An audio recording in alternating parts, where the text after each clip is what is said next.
Watch out now, because the White Shadow Norway is back again with yet another vinyl collector list for you. So it's time to go nuts, because what we about to do right here is bring you my favorite hip-hop 12-inch singles of the golden era of the 1990s. Now I realized when I made these lists that, to me, the true golden era was the 70s going into the early 80s. That's just my opinion, but the 90s were great as well. They were different, but they were great. I have to give some honorable mentions to some 12-inch singles that didn't make my 80s list. I'm thinking, first of all, Eric B. and Rakim's classic, Eric B. for President, My Melody, MC Shan, The Bridge as well, Man Parish, Hip Hop, Bebop, Don't Stop, and there's probably others. But I believe I made the correct choices on what records to put in my top 20 of the 80s. And the same goes for the 90s right now. I mean, there were so many great 12-inch releases back then.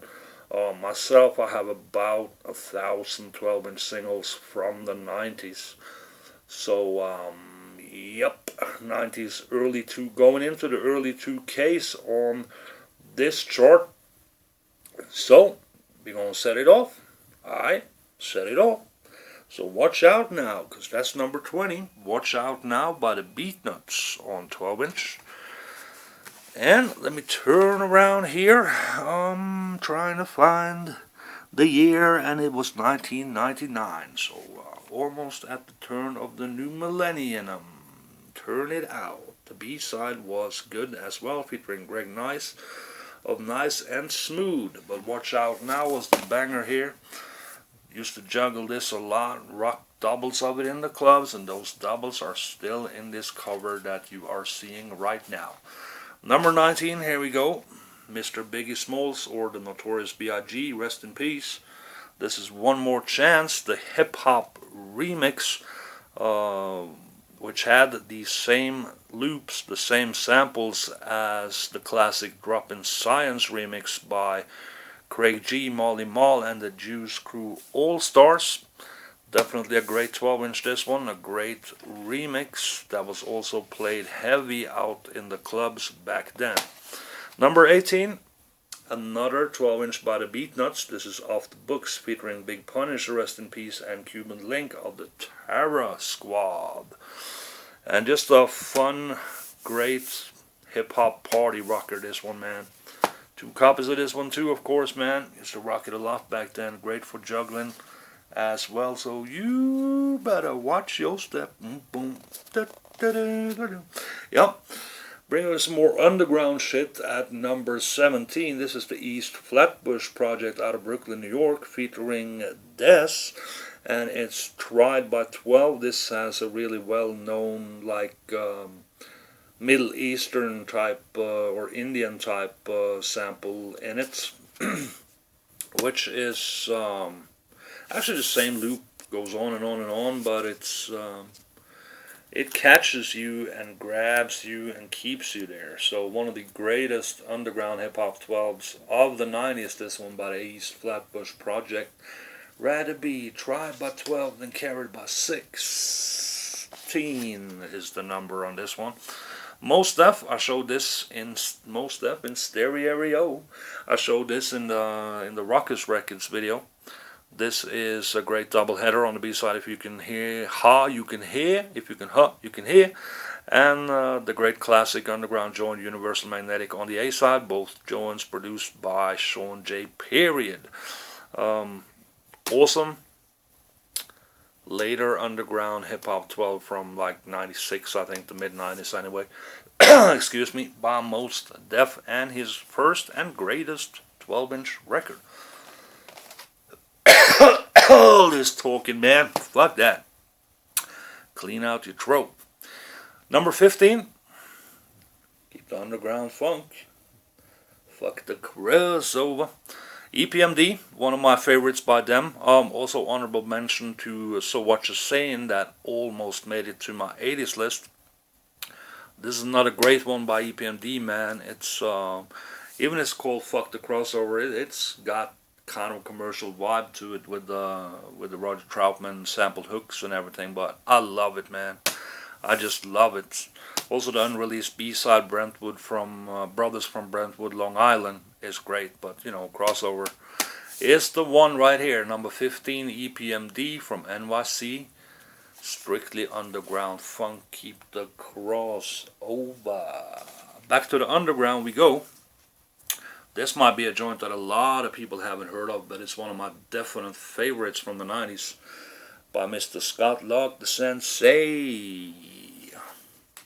And he's got the Flav type action coming at ya.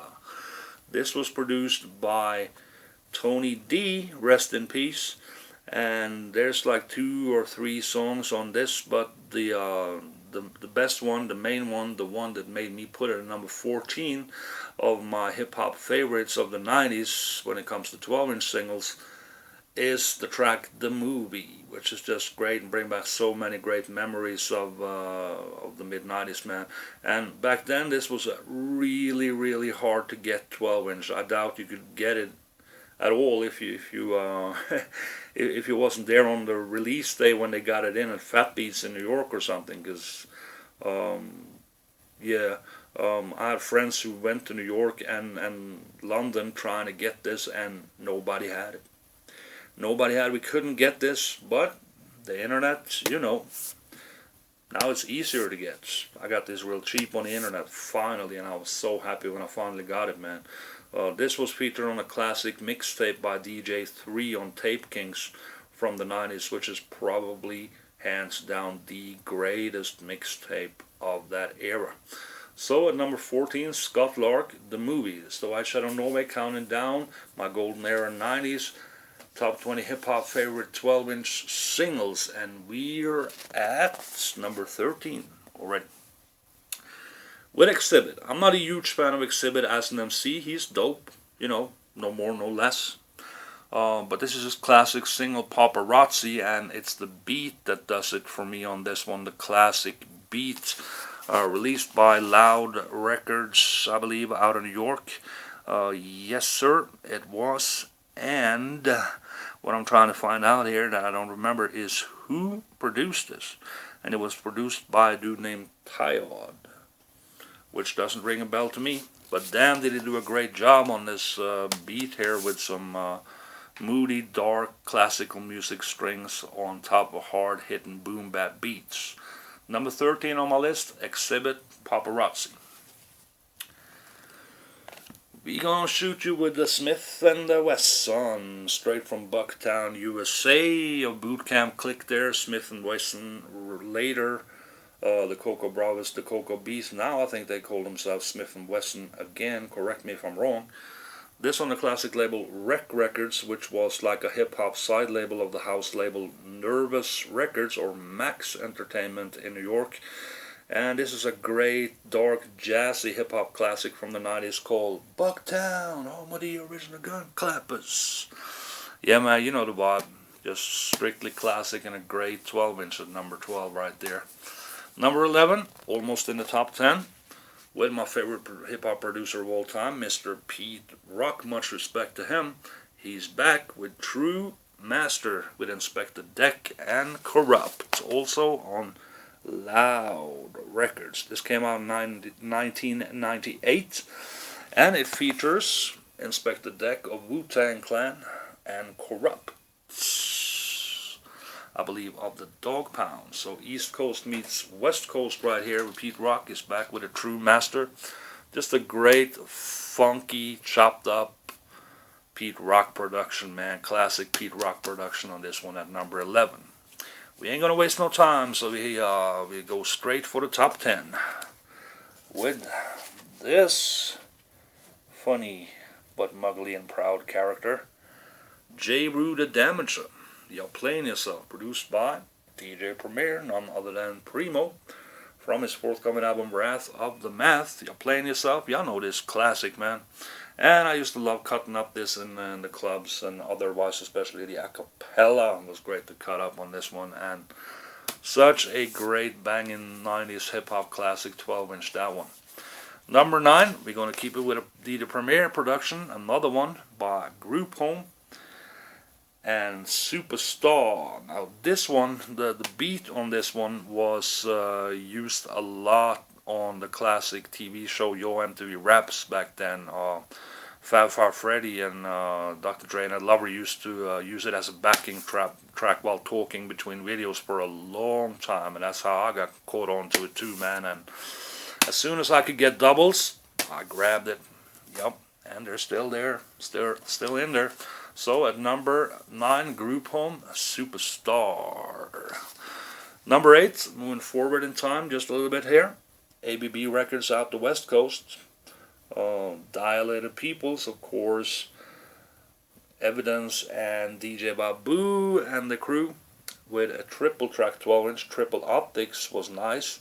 The main event too was dope, but the A1 banger here worked the angles, of course, sampling Bruce Lee, sampling a Bruce Lee soundtrack, and DJ Revolution tearing it apart on the cuts.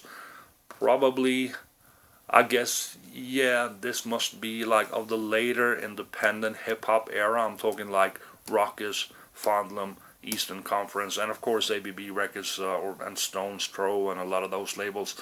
This must be the best 12-inch single of that era, in my opinion. Because at number 8, you had Dilated Peoples and the Bruce Lee sampled Work the Angles. Further back in time we go at number 7 with the Flavor in Your Ear remix by Easy Mo B, I guess. She produced the original. Let me see here. Remixed by Chucky Thompson for Chuck Lot Productions and Puffy and Easy Mo B. Puff Daddy and Easy Mo B. Once again, like I told in another video, I had the honor and the pleasure of working with Easy Mo B in the studio back in London for a few weeks, back in the late 90s. What up, Easy, if you're seeing this, man?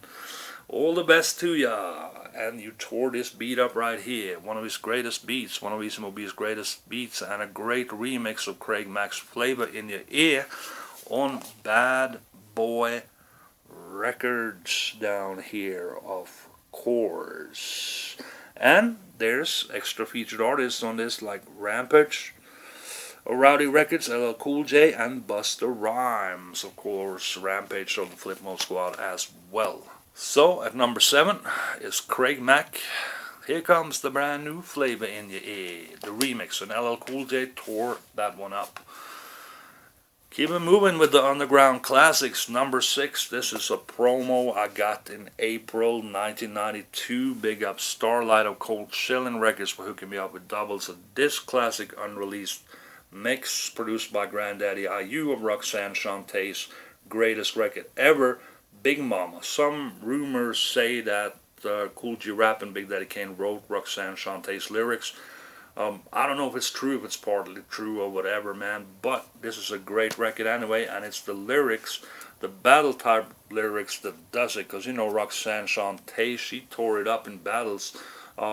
She was battling the old school and outdid them, even though I'm thinking about the New Music Seminar battle now back in the mid-80s, where BCB won, and much respect to BCB, but we all know from hearing that battle that Roxanne Shantae should have won it, the Big Mama.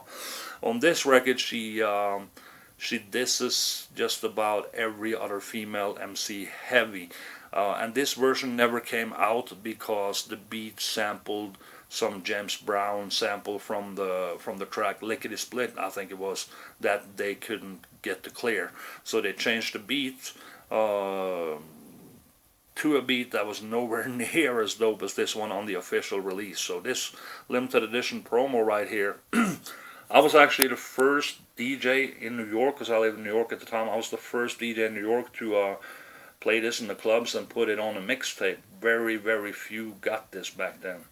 And so I'd run around, to the crew and different crews I was hanging out with and the homies, and just played them this one. And there was a lot of MCs in those crews, and they went crazy when they heard this. I was just running around New York with my Walkman on, playing this for them. And this brings back the fond memories of what it was like back then in New York, man. At number 6, Shantae, or Roxanne Shantae, produced by Mr. Granddaddy IU on Living Large Records, which was a side label of Cold Chillin' Records in New York, the Big Mama. Now we're in the top 5. Another record that was really hard to get back in the days, because it was also like a promo only on Epic Street Records, DJ only promo remix by Salam Remy of the classic Fast Life by Nas, featuring Kool G Rap, and the awesome production on this one. Oh man, it's just such a great banger from back then, and I couldn't get it back then either. You had to be on like a DJ A-list to get the original Epic Street promo. It's not that hard to get now, but back then it was impossible. So I had to wait a little bit, and then I got it on this Archives Inc. release, which I believe is an official pressing. But it sounds great, and it's a great, great remix, one of the best of all time. Number 4 on the White Shadow Norway's Top 20 Hip-Hop 12-inch singles of the golden era in the 90s. Number 5. Now to number 4. Here you see a young Busta Rhymes. He was a part, before he blew up as a solo artist, he was a part of the crew Leaders of the New School, and this is their debut single called Case of the PTA, with Teach Us Don't Teach Us Nonsense on the B-side. Got Charlie Brown and the whole crew over here. Leaders of the New School were big when they came out, and it was on Elektra Records. Big ups Nina Ritter at Elektra Records. Warner Brothers were hooking me up with free promo, double 12-inch copies of all these joints as well back in the days when I lived in New York. This one got great production on it, man. It's a lot of breakbeats and a lot of samples and stuff like that, just chopped up and put together. Like a normal hip-hop beat would be like one break and one loop or two, but this got probably not hundreds, but it probably got around 30, 40 of them anyway, and just cut and pasted together. And I loved cutting this up, man. I remember playing this at the Ritz in New York in front of a packed house of like 5,000 hip-hop heads, and when I cut this up, I just flipped back and forth between the small parts and cut it up heavy on the on some of the vocal parts and stuff. The whole place just went crazy. So this will be forever etched in my mind as a beautiful memory from the early 90s, from the time I lived in New York. Leaders of the New School, Case of the PTA, BW Teachers Don't Teach Us Nonsense on Elektra Records, which was great at releasing real hip-hop for a moment back there, as Dante Ross was their street A&R. Top 3, we go with another remix, and it's by Common Sense out of Chicago, and Resurrection, of course, the Extra P remix, with definitely one of my very, very favorite beats of all time, man. That remix is just fantastic. You gotta have this 12-inch. It was hard to get back in the days. I think it's easy to get now, so no excuse. Just run and get it. Only 2 to go. Bringing it back to when I used to live in New York once again, with the sound of A Tribe Called Quest. 92 remix of Scenario. Now this had the original and the remix of What's the Scenario from the Low End Theory album, and is, in my opinion, the greatest hip-hop remix of all time. Yes, I do think so. And the remix also had Mr. Hood on it, and unfortunately he died not long after this was released. I think actually he died a little before it was released, but after it was recorded, of course. And that's a shame, man. I can only imagine how Mr. Hood would have blown up on a big level on the hip-hop scene back then, had he ever gotten around to drop solo singles and albums. But that one verse, man, is a great legacy for Mr. Hood, and the dopest hip-hop remix of all time, in my opinion. What's the Scenario? The remix 12-inch by A Tribe Called Quest, also given to me as double promos from Jive Records back then in New York City, man. It was great to be a DJ in New York back then, because if you played clubs on the reg like I used to do back there, you would get all the records from all the labels for free. Awesome. Now we're at number 1. You probably guessed it, it's a huge classic, and I guess it's most people's number one. To a lot of people, this is the greatest hip-hop song ever made. And that is They Reminisce Over You, dedicated to T-Roy, Trouble T-Roy, rest in peace, who unfortunately died in a stage show type accident. But it's Pete Rock and CL Smooth doing this great tribute to T-Roy, They Reminisce Over You. Just an awesome hip-hop, funky, jazzy. It's got everything, man. And on the B side of this is the up-tempo, The Creator as well, which is almost just as great. So that's it. You have been watching and listening to the White Shadow Norway countdown, my top 20 favorite hip-hop 12-inch singles of the 90s. We're talking the golden era. I hope you had a good one. I'll catch you on it later though. Peace.